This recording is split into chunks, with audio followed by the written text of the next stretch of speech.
第一口井。改编 BookBox。 从前有个小国家环绕在湖边，在一个很热的夏天，从没下过雨，湖水干涸了。人们开始担忧，所以去见国王。很久没有下雨了，我们的田地都荒芜了，农夫们说。没有雨可补，我们怎么赚钱生活呢？渔夫们问。从灾难中拯救我们，国王！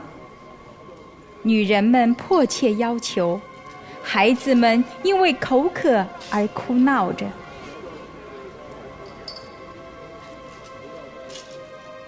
国王派他的4个将军去所有的方向找水。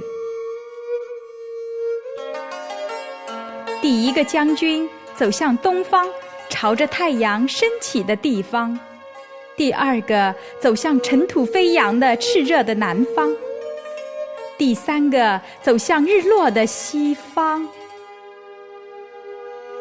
第4个则跟随着北极星。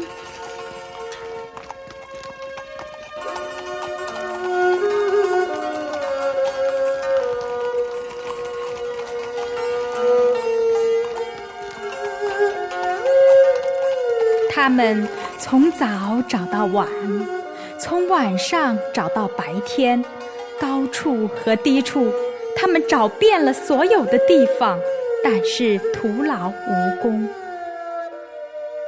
3个将军空手而归。但是那个走向北方的将军决定不让他的国王失望。最后到达了一个很冷的山里的村庄。当他坐在山脚下时，一个老妇人走过来，坐在他的旁边。将军指着地平线说：“我来自一个美丽的王国，那里没有下雨已经整整1年了。您可以帮我找到水吗？”老妇人比划着让将军跟随他爬上山，来到一个山洞里。在我们的国家也没有水，他说。然后指着山洞里的冰柱，他继续说：我们把这个叫做冰，拿一些，你的王国将永远不会再干渴。将军敲下一大块冰，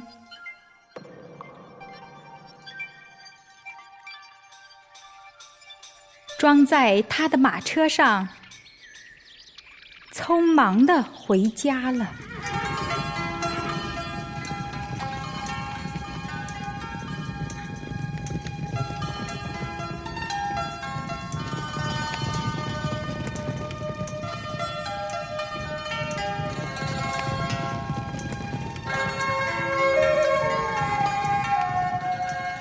当他到达朝廷时，巨大的冰柱已经融化成一小块冰。朝廷中没人见过冰，所以每个人都惊讶地盯着看。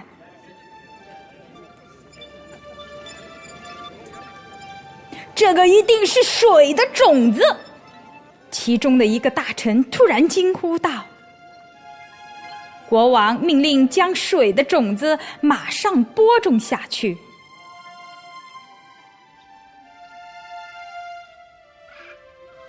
当农夫们挖洞时，冰块在太阳下缩小，他们立刻把种子放进洞里，但是在他们盖上土之前，冰消失了。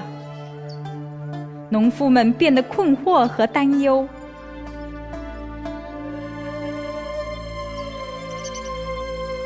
他们继续挖土，越挖越深，一直挖到晚上，找寻那神秘的种子。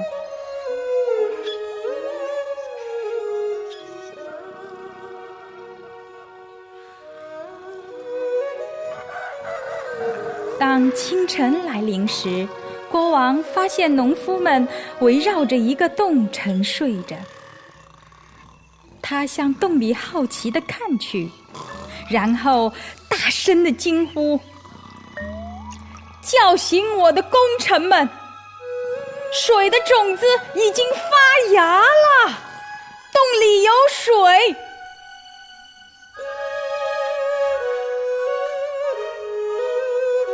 这就是第一口井的来历。